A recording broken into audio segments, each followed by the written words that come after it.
ఓం వసుదేవసుతం దేవం కంసచాణూరమర్దనం దేవకి పరమానందం కృష్ణం వందే జగద్గురుం.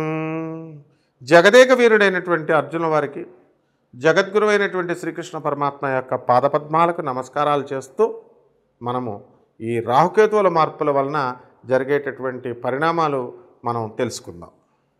రాహుకేతువుల మార్పు మే నెల 2025 సంవత్సరంలో మే 18 నుంచి రాహుకేతువులు మారుతున్నారు. మేన రాశిలో నుంచి కుంభరాశిలోకి రాహు మారితే మరి కేతువు మీ యొక్క కన్య నుంచి సింహరాశిలోకి మారుతున్నాడు. అసలు రాహువు ఎంత ప్రమాదకరమైనటువంటి వ్యక్తి అంటే ఇంకా శనీశ్వరుడే బెటర్ ఏమో అనిపిస్తుంది. ఎందుకంటే రాహు డైరెక్ట్ ఉన్మాదమే అన్నమాట, పిచ్చికిచ్చేస్తాడు. మరి అందువల్లనే చాలామందిని చూడండి, రాహువు అని అనగానే అష్టమ రాహు ఉంటే కనుక వాళ్ళకి పిచ్చి ఎక్కడం ఖాయం అనమాట, మెంటల్ టెన్షన్స్. సో ఇప్పుడు ఎర్రగడ్డ మెంటల్ హాస్పిటల్లో ఉన్న వాళ్ళని, ఆగ్రా పాగలకానంలో ఉన్న వాళ్ళందరికీ కూడా అష్టమ రాహువే. అలాగే ఈ యొక్క కేతువును కనుక మనం తీసుకున్నప్పుడు మరణతుల్యమైనటువంటి ఫలితాలను ఇచ్చేస్తుంది.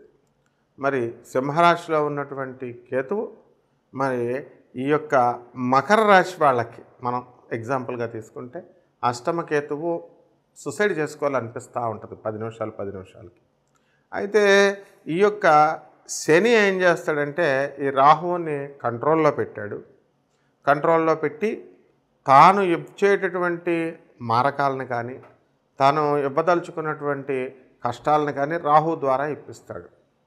అలాగే రాహు అంటే ఏంటండి, కన్ఫ్యూజన్ అన్నమాట. ఆ కన్ఫ్యూజన్ వల్ల ఎవరైతే చెప్పినా వినరు, డెసిషన్ మేకింగ్ పవర్ ఉండదు.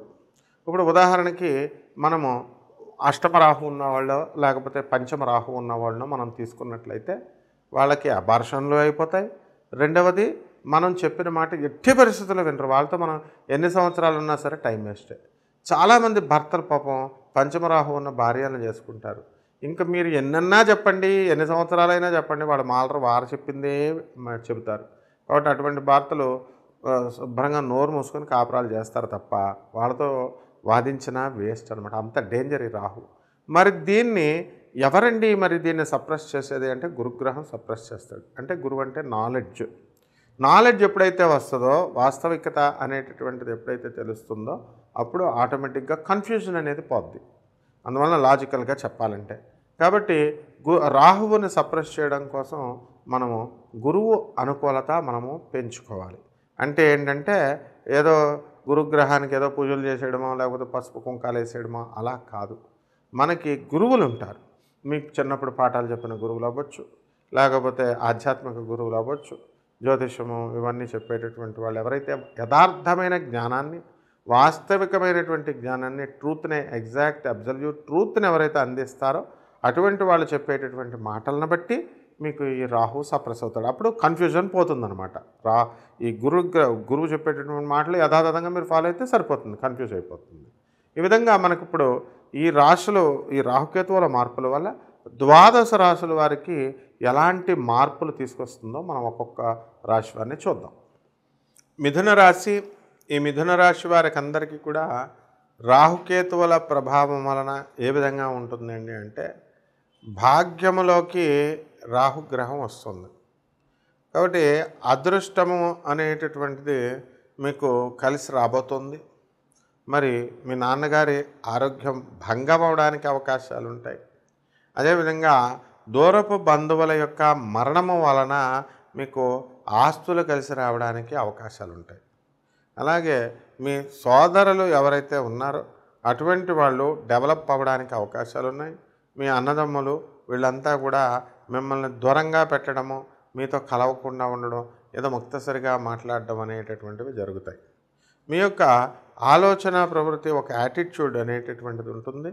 దానివలన మీరు స్వార్థంగా మరి మనుషుల్ని మీ పనులు అవ్వడం కోసం వాళ్ళకి ఏవో కాక్ అండ్ బుల్ స్టోరీస్ చెప్పేసుకొని మీ పనులు అనేటటువంటివి పూర్తి చేసుకుంటారు. ఆ తర్వాత వాళ్ళకి అవి తెలిసిపోయి మిమ్మల్ని దూరంగా పెట్టడానికి అవకాశాలు ఉంటాయన్నమాట.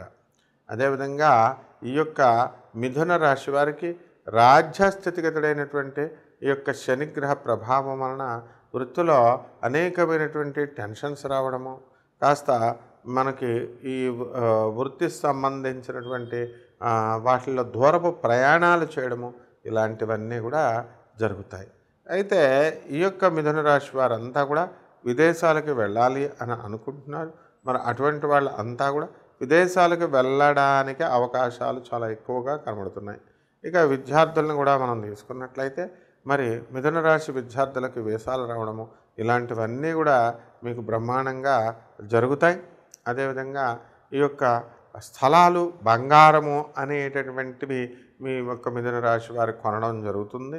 అలాగే ఈ మిథున రాశి వారంతా కూడా మనకి వెండి, ఆ తర్వాత ఇత్తడి, ఇనుము ఇలాంటి వ్యాపారాలన్నీ కూడా మీకు సక్సెస్ఫుల్గా అవడానికి అవకాశాలు ఉంటాయి. అయితే పొరుగురుల్లో నుంచి మీరు వచ్చినటువంటి వాళ్ళ వల్ల మీకు లాస్ అవ్వడము అనేటటువంటిది జరుగుతుంది. కాబట్టి చేంజ్ అనేటటువంటిది రావాలి అని కోరుకునేటటువంటి మీరు మరి ఈ యొక్క సంవత్సరన్నర కాలంలో చాలా చేంజ్ అనేటటువంటిది వస్తుంది. అధికమైనటువంటి మార్పులు మీ జీవితంలో జరుగుతూ ఉంటాయన్నమాట.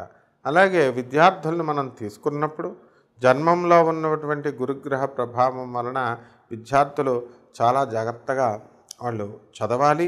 జన్మరాశిలో ఉన్నటువంటి గురుడు వల్ల విద్యలో కాస్త వెనకబడ్డానికి అవకాశాలు ఉంటాయన్నమాట.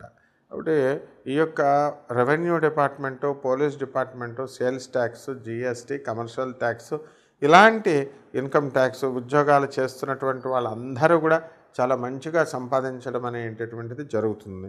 కాబట్టి ఈ యొక్క మిథున రాశి వారు ఎవరైతే మరి స్థలాలు కొన్నారో అటువంటి వాళ్ళంతా కూడా ఇల్లులు కట్టడానికి అవకాశాలు ఉంటాయి.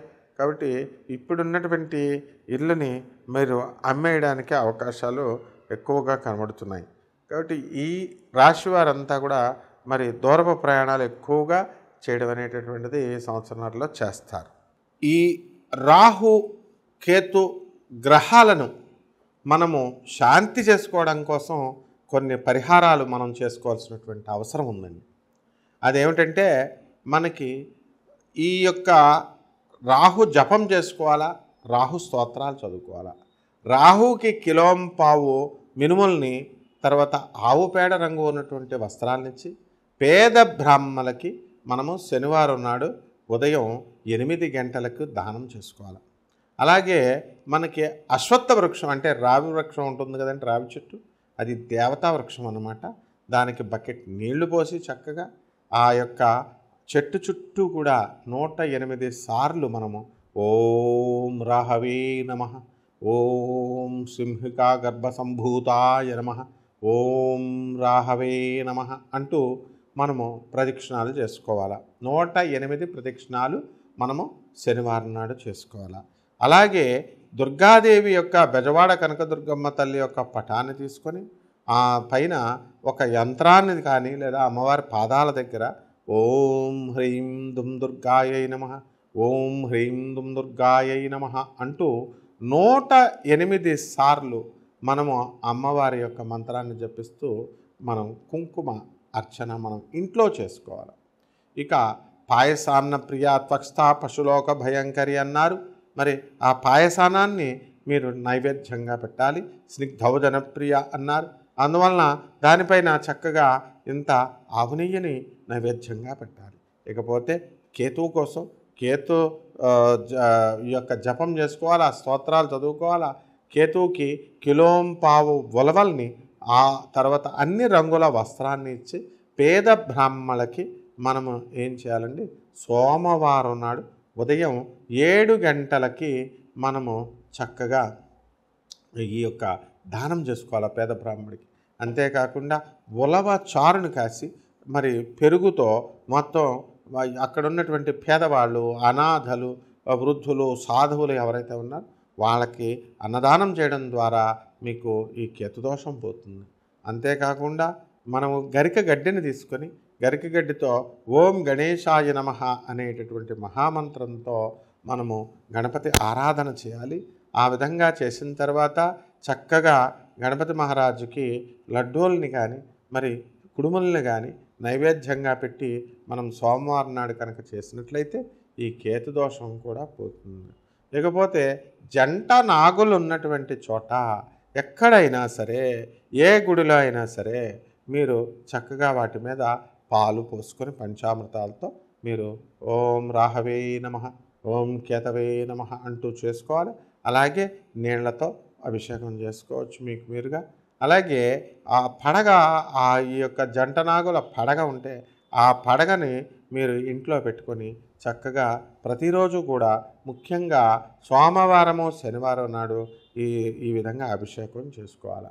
అలాగే మనము ఒక రాగి చెంబులో చక్కగా పసుపు, కుంకుమ, అక్షతలు, పైన ఒక పుష్పాన్ని, గులాబీ పుష్పాన్ని కానీ లేదా చామంతి పుష్పాన్ని కానీ ఆ సీజన్లో దొరికేటటువంటి దాన్ని మనం తీసుకొని ఆగ్నేయ మూలంలో మనం పెట్టాలి. ఆగ్నేయ మూలంలో పెట్టిన తర్వాత చక్కగా ఈ యొక్క రాహుకేతువుల్ని స్మరించుకున్నట్లయితే సకల దోషాలు పోయి మీకు ఈ సంవత్సరంన్నర పాటు కూడా మీరు సుఖశాంతులతో ఉంటారు. ఇల్లు లేనటువంటి వాళ్ళు ఇల్లు కొంటారు, పెళ్ళాలు లేనటువంటి వాళ్ళకి పెళ్ళాలు వస్తారు, మొగుళ్ళు లేనటువంటి వాళ్ళకి మొగుళ్ళు వస్తారు, పిల్లలు లేనటువంటి వాళ్ళకి కవల పిల్లలు పుడతారు. ఇందులో శాస్త్రం చెప్పేది. మీరు పిల్లలంటే ఏదో ఒక పిల్లడు పుడతాడు అనుకుంటారు కదా, రాహుకేతువులు ఉంటేనే కవల పిల్లలు పుడతారు. ట్రిప్లెట్స్ అని పుడతారు, అంటే జంట. అలాంటి 3 రెళ్ళు 6 పిల్లలు పుట్టిన వాళ్ళు ఉన్నారు. ఫారెన్లో మీరు న్యూస్ చూసుంటారు. 8 మంది పిల్లలు కూడా పుట్టినట్టుంటారు, డూప్లెట్స్. ఇలా ఉంటారనమాట. కాబట్టి పుష్కలమైనటువంటి మీ యొక్క సమస్త సమస్యల్ని ఈ రాహుకేతువులు పరిష్కారం చేస్తే ఈ చిన్న చిన్న పరిష్కారం ద్వారా శుభమస్తు.